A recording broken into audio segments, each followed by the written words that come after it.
Dalam kisah menyedihkan ini, seorang wanita yang kenal dengan teman Facebooknya menjadi korban Rajapati. Hubungan yang seharusnya aman melalui media sosial berubah menjadi mimpi buruk saat keduanya bertemu. Terungkap bahwa dorongan dipicu oleh hasrat tak terkendali setelah menonton film esek-esek bagaimana pertemuan dua orang yang seharusnya biasa-biasa saja berakhir dalam tragedi mengerikan. Yuk kita bahas.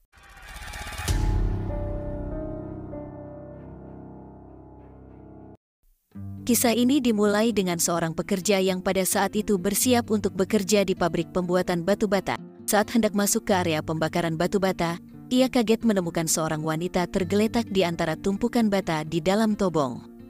Ketika wanita itu ditemukan, ia berbaring terlentang di atas tanah dan hanya mengenakan pakaian bagian atas. Bagian bawahnya tidak dilengkapi dengan celana, hanya ditutupi oleh selembar daun pisang. Pekerja tersebut sangat terkejut dengan penemuan ini. Kemudian, keduanya segera menuju balai desa untuk melaporkan temuan tersebut. Namun, ketika tiba di balai desa, mereka menemui kendala karena masih terlalu pagi dan kantor balai desa belum dibuka. Terlihat sepi. Tanpa menyerah, kedua saksi memutuskan untuk pergi ke rumah kepala desa. Di sana, mereka melaporkan temuan tersebut kepada kepala desa setempat dengan harapan agar dapat dilanjutkan ke Polsek Kembaran. Saat warga mulai berdatangan ke lokasi temuan, terungkap bahwa ditemukan sebuah celana yang diduga milik korban.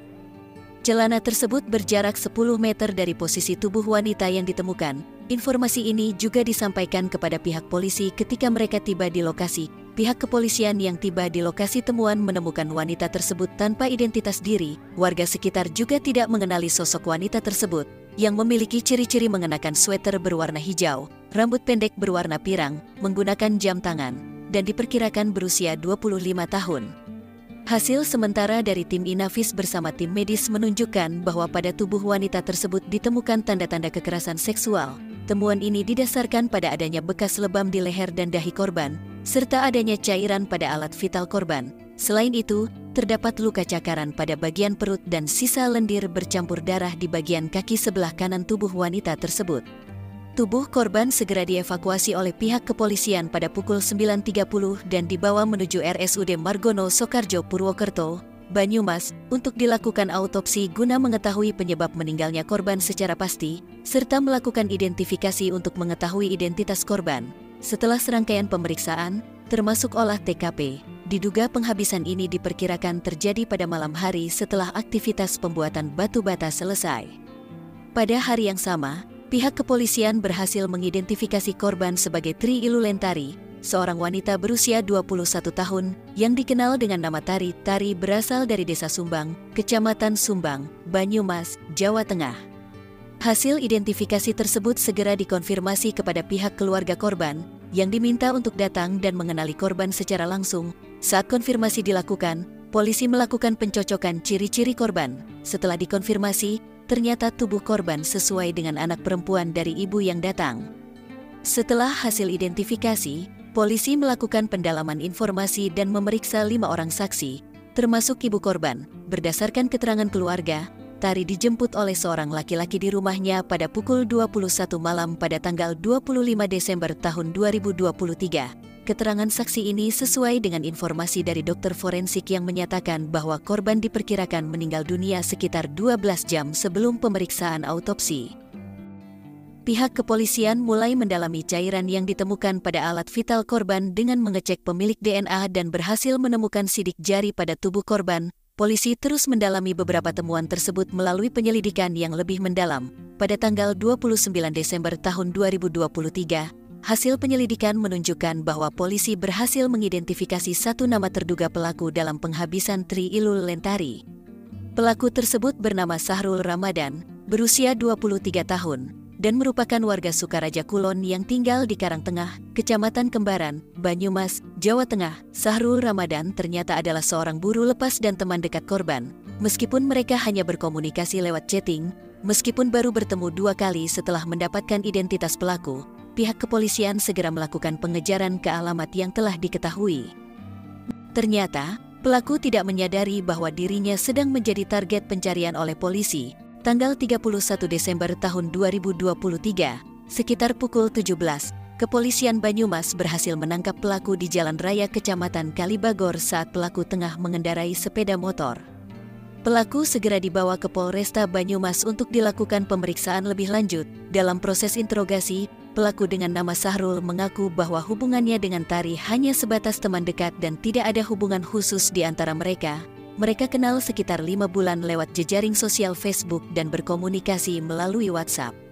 Pelaku mengakui bahwa sebelum terjadinya penghabisan, mereka hanya pernah bertemu 1 kali dan semuanya berjalan dengan baik. Namun, pada pertemuan kedua mereka, yang terjadi pada malam Senin, tanggal 25 Desember tahun 2023, pelaku mengajak Tari berjalan-jalan keliling alun-alun Banyumas. Tari setuju dan mereka berangkat menggunakan sepeda motor yang dikendarai oleh pelaku. Setelah berkeliling alun-alun, Tari merasa malam semakin larut dan meminta pelaku untuk mengantarkannya pulang. Awalnya, pelaku menolak, namun setelah desakan Tari, akhirnya pelaku setuju. Mereka kembali pulang, dan saat dalam perjalanan, tepatnya di depan bekas pabrik gula Kaliagor, secara tidak sengaja, payudara Tari menempel ke punggung pelaku. Hal ini memicu hasrat tinggi di dalam benak pelaku. Sahrul yang tidak dapat menahan gejolak hasratnya, akhirnya memutuskan untuk menodai Tari sepanjang perjalanan dengan mengendarai motor.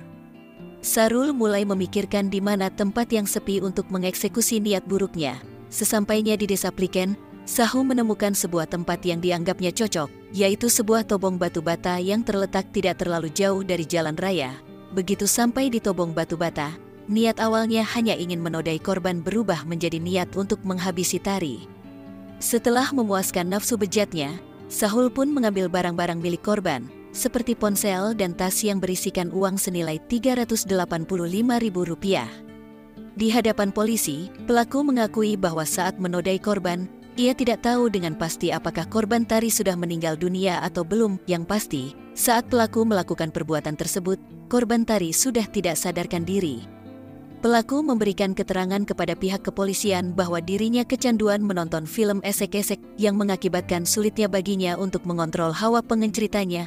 Untuk mempertanggungjawabkan perbuatannya, pelaku dijerat dengan pasal berlapis, yaitu pasal 340 KUHP subsider 338 dan 365, serta pasal 28 Undang-Undang tentang penghabisan, pencurian dengan kekerasan, dan penodaan. Pelaku ini terancam hukuman mati.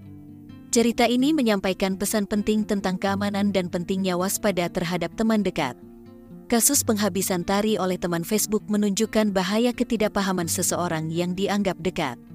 Pesan moralnya adalah untuk selalu memperhatikan keamanan pribadi, tidak membiarkan diri terlalu akrab dengan orang yang belum diketahui sepenuhnya, dan tidak meninggalkan norma-norma keselamatan. Keluarga juga perlu mengawasi keberadaan anggota keluarga, serta membahas dan mengedukasi mengenai risiko hubungan yang tidak aman di dunia maya dan dunia nyata. Hati-hati dan bijak dalam interaksi sosial adalah kunci utama. Bagaimana tanggapan kalian cerita di atas? Silahkan komen serta jangan lupa like dan subscribe.